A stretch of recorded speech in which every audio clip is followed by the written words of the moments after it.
Hello friends, welcome back to handmade tales.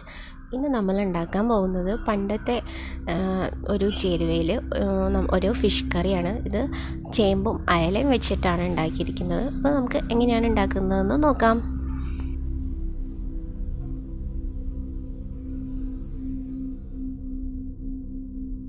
ആദ്യം നമുക്ക് ഇതിൻ്റെ അരപ്പ് തയ്യാറാക്കാം. അപ്പോൾ അരപ്പ് തയ്യാറാക്കാൻ വേണ്ടിയിട്ട് ഒരു 3 ടേബിൾ സ്പൂൺ തേങ്ങ വേണം. പിന്നെ ഒരു 1/4 ടീസ്പൂൺ മഞ്ഞൾപ്പൊടി, 2 സ്പൂൺ മുളക് പൊടി. ഇത് നമ്മൾ ഒരു മിക്സിയുടെ ചെറിയ ജാറിലിട്ടിട്ട് നന്നായിട്ട് നമ്മൾ അരച്ചെടുക്കും.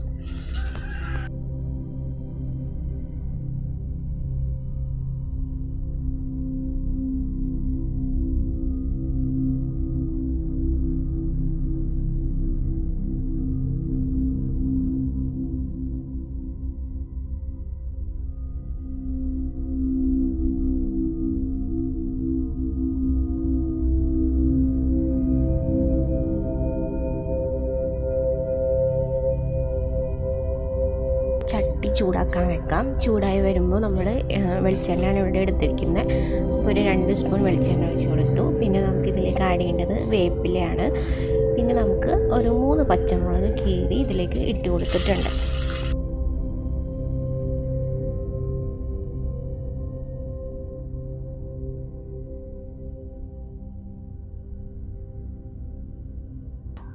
ആവശ്യത്തിന് പുളിയും ചേർത്ത് കൊടുക്കാം. കുടംപുളിയാണ് ഉപയോഗിച്ചിരിക്കുന്നത്. അപ്പോൾ കുടംപുളിയാണ് നല്ലത് മീൻ കറിക്ക്.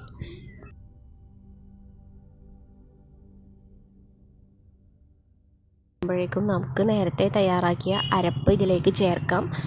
എന്നിട്ട് നമുക്ക് ആവശ്യത്തിന് വെള്ളം കൂടെ ചേർത്ത് കൊടുക്കാം കേട്ടോ. പിന്നെ ആവശ്യത്തിനുള്ള ഉപ്പും ഇതിലേക്ക് ആഡ് ചെയ്ത് കൊടുക്കാം.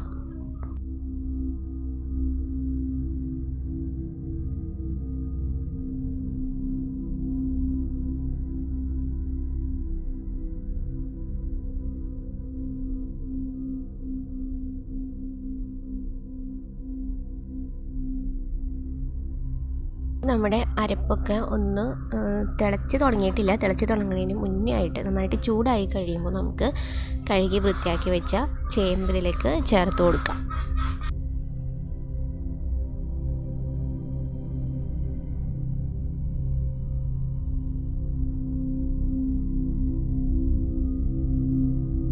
ഇത് നന്നായിട്ട് തിളയ്ക്കുന്നവരെ ഒന്ന് കത്തി ചെയ്യാം. അങ്ങനെ ഇത് തിളച്ച് കഴിയുമ്പോൾ നമുക്ക് ഇനി ഇതിലേക്ക് മീനും കൂടെ ആഡ് ചെയ്ത് കൊടുക്കാം.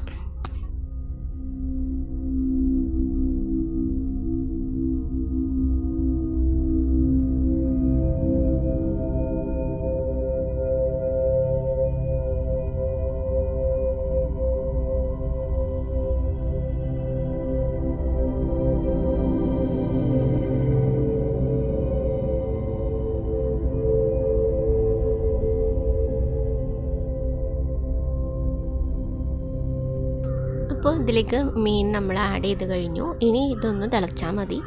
നമുക്ക് ആവശ്യത്തിന് ചാറ് കുറുകി കഴിയുമ്പോൾ നമുക്ക് തീ ഓഫാക്കി അടുപ്പിൽ നിന്ന് വാങ്ങി വെക്കാം. ചോറിൻ്റെ ഒപ്പം കഴിക്കാനായിട്ട് നല്ല ഒരു ബെസ്റ്റ് കറിയാണ് കേട്ടോ ഇത്. അപ്പോൾ ട്രൈ ചെയ്യാത്ത ആരെങ്കിലും ഉണ്ടെങ്കിൽ ഇത് ട്രൈ ചെയ്ത് നോക്കാം. ഇത് ബാച്ചിലേഴ്സിനും ഒക്കെ വളരെ എളുപ്പത്തിൽ തന്നെ ചെയ്യാവുന്നതാണ്. 5 മിനിറ്റിൻ്റെ ആവശ്യമുള്ളൂ. പെട്ടെന്ന് തയ്യാറാക്കാം. വളരെ എളുപ്പമാണ്. ഇപ്പോൾ ബിഗിനേഴ്സിനും തയ്യാറാക്കാം. അപ്പോൾ എന്തായാലും ഉണ്ടാക്കി നോക്കാം. ഫീഡ്ബാക്ക് അറിയിക്കാം. വീഡിയോ ഇഷ്ടപ്പെട്ടെങ്കിൽ ലൈക്ക് ചെയ്യാം, ഇഷ്ടപ്പെട്ടില്ലെങ്കിൽ ഡിസ്ലൈക്ക് ചെയ്യാം. അതുപോലെ തന്നെ നിങ്ങളുടെ അഭിപ്രായങ്ങളെല്ലാം കമൻറ്റ് ബോക്സിൽ അറിയിക്കാം. ദെൻ സബ്സ്ക്രൈബ് ചെയ്യാതെയാണ് ആരെങ്കിലും ചാനൽ കാണുന്നതെങ്കിൽ നിങ്ങൾ തീർച്ചയായിട്ടും സബ്സ്ക്രൈബ് ചെയ്യുക. അതോടൊപ്പം തന്നെ ആ ബെല്ലൈക്കൺ കൂടി ഓൾ എന്നാക്കി വയ്ക്കാം. അപ്പോൾ നിങ്ങൾക്ക് ഫ്യൂച്ചറിൽ വീഡിയോ അപ്ലോഡ് ചെയ്യുമ്പോൾ തന്നെ നിങ്ങൾക്ക് നോട്ടിഫിക്കേഷൻ കിട്ടുന്നതായിരിക്കും. അപ്പോൾ നിങ്ങൾക്ക് ഫസ്റ്റ് തന്നെ വീഡിയോ കാണാം കേട്ടോ. അപ്പോൾ ടിൽ ദെൻ ബൈ ബൈ. പുതിയൊരു വീഡിയോ ആയിട്ട് കാണാം. അപ്പോൾ എല്ലാവരും ഹാപ്പി ആയിട്ടിരിക്കുക, സേഫ് ആയിട്ടിരിക്കുക.